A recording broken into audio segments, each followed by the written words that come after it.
months. A client comes to you every week, things seem to move slightly, then they cancel 3 sessions in a row, then they're back saying everything is exactly the same, and then you're again starting everything from square one, wondering if you're doing anything at all or not. See, the real work is tolerating that uncertainty without abandoning the person. So I just had to sit with the fact that my map was wrong. I did not stop using that grief theory, but I just stopped trusting it as a destination and started using it just as one possible lens. Welcome to another session of Philosophy by Tista under SHOHOJATRI, and today I have with me Ms. Dipanjali Chaudhary. Dipanjali Chaudhary is a dedicated psychologist with a strong focus on mental health care and education. She takes a patient-centered approach, collaboratively developing personalized treatment plans that truly make a difference. Known for her ability to build genuine rapport while maintaining a professional boundary, Dipanjali is both compassionate and committed to her practice. Welcome, ma'am.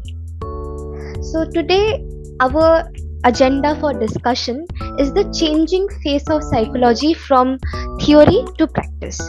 Right? My first question to you, ma'am, would be: psychology textbooks still teaches us Freud, Maslow, Rogers. But how much of what you actually do in your consulting or counseling room has any connection to those theories? Are they really helpful in real world? Honestly, the theories which we learn are basically like the grammar which we have learned in school. You don't recite grammatical rules when we are having a conversation, right? But they just shape how we speak. So you see, Freud has given us an idea that what people don't say matters as much as what they do. Rogers gave us the discipline of actually listening without immediately trying to fix it. Maslow, on the other hand, gave clients a different language. It somehow helped them to make sense of themselves. Now, in a therapeutic room, none of them shows up as textbooks. What shows up is just a middle-aged man telling you that his father has never once been proud of him, and you just have to sit with it. And you're sitting with that, and the theory quietly informs you why you don't rush to reassure him. You see, the connection is very real. It's just invisible by the time it reaches practice. Moving on to the next question. If you had to describe what counseling psychology actually is to a skeptical 60-year-old and a curious 19-year-old, would your answers even sound like the same profession? How would your answers sound? Well, not even slightly, if you ask me, because to a 60-year-old, especially one who grew up being told that you have to handle it all yourself, I would say I'll just make them think of it like having a conversation where no one is trying to sell them anything, nobody will judge them, and nobody is going to hurt anyone's feeling. You just get to say what's actually true for themselves, maybe for the first time. And to a 19-year-old, I would probably say that it's less about lying on a couch, talking about your mother, and more about figuring out why you keep making the same choices, why certain relationships feel impossible, why you numb out in the ways you do. See, we are dealing with two different age groups, with people from two different age groups into the same profession, but the gap isn't a problem. It's actually how we work. Great answer again. And now, what is the single biggest lie that psychology training tells students about what clinical work actually feels like? Do you think that our classrooms have lied to us? Well, I won't say they lie to us, but I would say that there is a moment of clarity. Like training, whatever training we get, it implies that if we use it in a right technique at the right time, something opens up, right?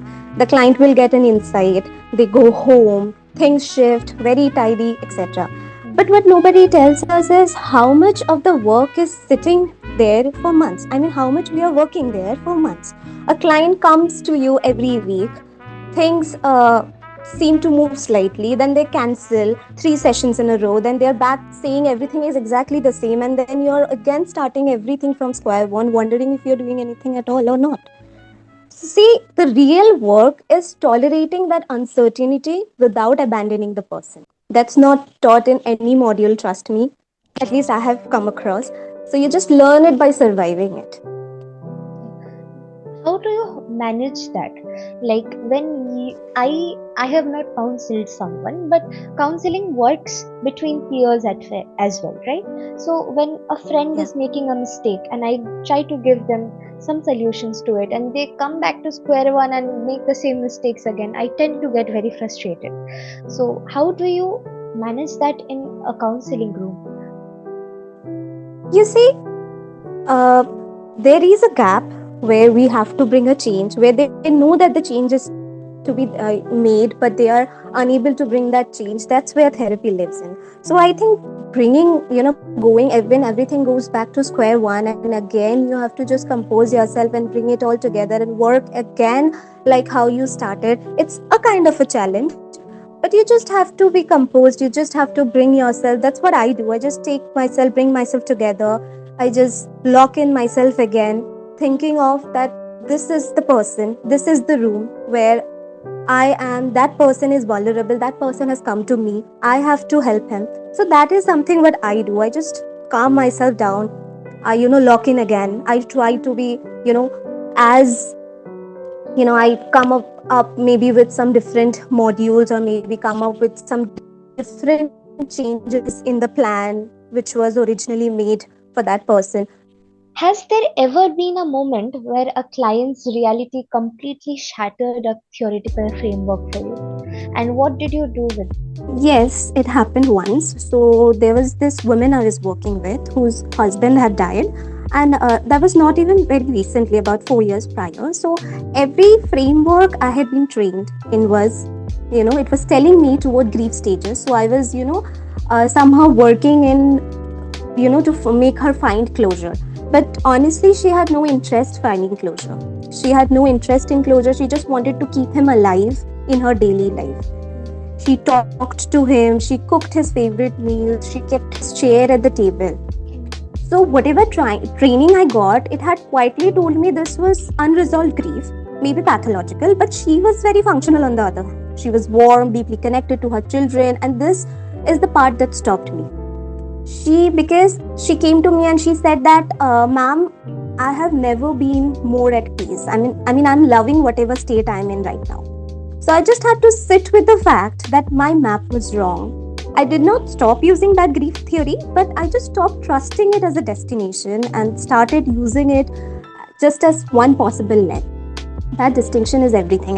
That is very important when you make that distinction and at the right time, because I was very confused, and since I was very young and I was very new into the thing, so I got very overwhelmed. I got to my seniors. I discussed the case with everyone, and everybody was saying the same thing. Yes, grief theory will work excellent with her, but it was not working out. So I just sat with it. I accepted the thing that okay, I was wrong in this. I did not stop using it initially. I just stopped using it as just a final destination and used it in a different way, just tweaking the way. So yeah, that distinction is everything. I think that distinction should be, people and the therapist, it's very important to know to make that distinction. Yeah. That also tells me that grief is not a one size fit for all. We all process grief differently and we have different ways to get out of it. Exactly. Yes. So